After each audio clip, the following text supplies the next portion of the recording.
तेरा बाप 2 रुपए का बचता है। तेरे जैसे ना तेरे ड्राइवर में धक्का है।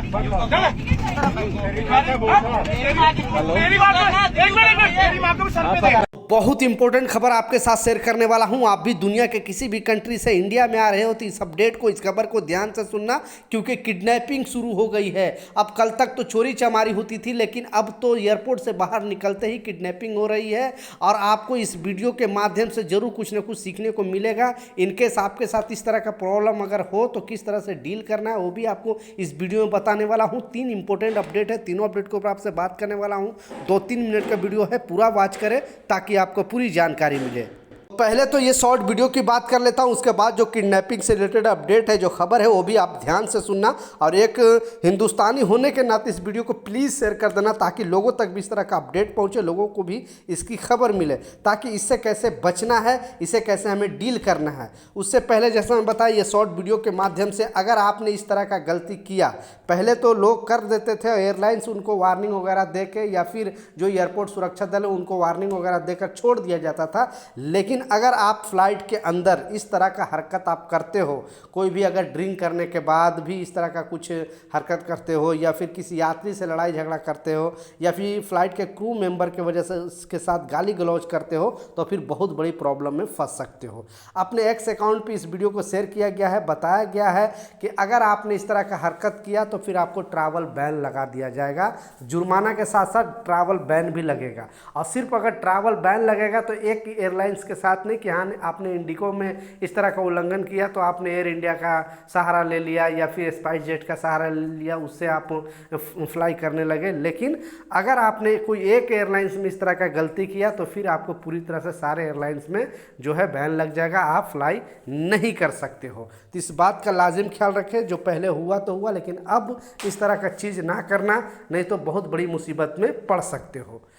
दूसरा जो इम्पोर्टेंट अपडेट है, ये भी बहुत बड़ी खबर सामने आ रही है। आपने बिल्कुल टाइटल और थंबनेल में सच पढ़ा है, क्योंकि अब किडनैपिंग शुरू हो गई है। जो एयरपोर्ट से बाहर निकलते के साथ जो है पहले तो लूट तक ही सीमित रहता था, यानी लूटपाट होता था, लेकिन अब तो किडनैपिंग तक ही मामला सामने आ रही है। पहले ये अपडेट ध्यान से सुनना, क्योंकि जैसे ही ये मैं आर्टिकल ये पढ़ा, मैं सोचा आप लोगों के साथ ये वीडियो शेयर कर दूं ताकि आपको भी इसकी जानकारी मिले और आपको कैसे इस तरह से बचना है, क्योंकि एक गलती की वजह से दूसरे भी लोग इससे सतर्क हो जाते हैं। तो चलिए स्टार्ट करता हूँ, बताता हूँ इस अपडेट के बारे में, इस खबर के बारे में।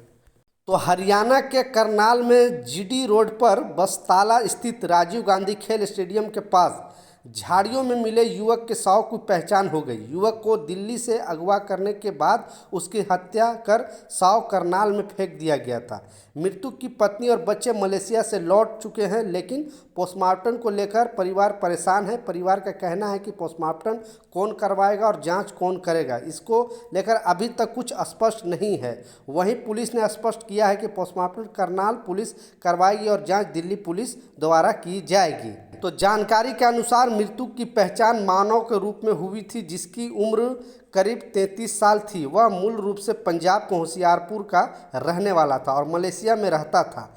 जनवरी में वह अपनी पत्नी और बच्चों के साथ भारत आया था। घटना के बाद परिवार को जैसे ही जानकारी मिली, वह तुरंत करनाल पहुंच गया। मृतक की पत्नी रेशमी ने बताया कि वह मलेशिया में रहने वाली हैं और 14 मई की रात को जो दोनों मलेशिया जाने के लिए निकले थे। 15 मई को सुबह उसकी दिल्ली से फ्लाइट थी। मानव ने उन्हें एयरपोर्ट पर छोड़ दिया और कहा कि वह 16 मई की फ़्लाइट से आएगा। रेशमी की अनुसार 15 मई की रात 11:50 तक उसकी मानव से बात हुई थी। इसके बाद उसका फ़ोन बंद हो गया। बाद में सास ने बताया कि मानव लापता है। वह सुनकर वह 18 मई की रात बच्चों के साथ वापस भारत आ गई। यानी वो बीवी बच्चों को छोड़ने के लिए गया था और बोला था कि मैं 2 दिन बाद मैं वापस यहाँ वापस मलेशिया जाऊँगा। पत्नी ने बताया कि जानकारी मिली थी कि दोनों लोग मानव को बाइक पर बैठाकर ले गया था और कहा था कि डॉक्यूमेंट चेक करना है। इसमें एक सरदार था, हालांकि मानव उन्हें जानता था या नहीं इसके बारे में उसकी कोई जानकारी नहीं थी। समझ सकते हो, एयरपोर्ट से जैसे बाहर निकलते हो आपसे पूछा जाता है कि आपका डॉक्यूमेंट चेक करना है, आप मेरे साथ आ जाओ। तो उनको पुलिस उन लोग को बैठा लेती है और अपने आप को समझो डॉक्यूमेंट चेक करने वाला उन लोग बताते हैं। और एयरपोर्ट के बाहर, एयरपोर्ट के अंदर है तो ओके, लेकिन एयरपोर्ट का बाहर जैसी आपसे अगर कोई इस तरह से डॉक्यूमेंट चेक करने के नाम पे या बोलते कि हाँ आप चलो वहाँ पे मुझे डॉक्यूमेंट चेक करना है, तो ऐसे गलती आप ना करें। अब इनकी जो है उनको उन लोग को बैठा कर लेके जाता है, उनको गोली भी मारा जाता है, उनको किडनैप करके उनके लाश को फेंक दिया जाता है। अब इसमें पुलिस जांच में लगी हुई है कि आखिर इनका पहले से कुछ मामला था या क्या था। इसका मतलब है कि हम लोगों को ये चीज़ सीखनी चाहिए कि अगर कोई एयरपोर्ट से बाहर कोई डॉक्यूमेंट चेक करने के नाते अगर वो बोलता है कि आप यहाँ चलो वहाँ चलो, तो आपको कहीं भी जाने की जरूरत नहीं है। डॉक्यूमेंट चेक होगा तो सिर्फ एयरपोर्ट के अंदर होगा, एयरपोर्ट गेट पे होगा। बाहर अगर इस तरह से कोई बोलता है तो आप उनके साथ ना जाएं, ना तो इस तरह का अंजाम हो सकता है। तो यह कुछ अपडेट था, कुछ जानकारी था, मैं सोचा आप लोगों के साथ शेयर करूँ। इस वीडियो को जरूर शेयर करें ताकि लोगों तक भी इस तरह का इन्फॉर्मेशन मिले, लोगों को भी जानकारी मिले। मिलता हूँ नए अपडेट के साथ, नई जानकारी के साथ। जब तक जय हिंद।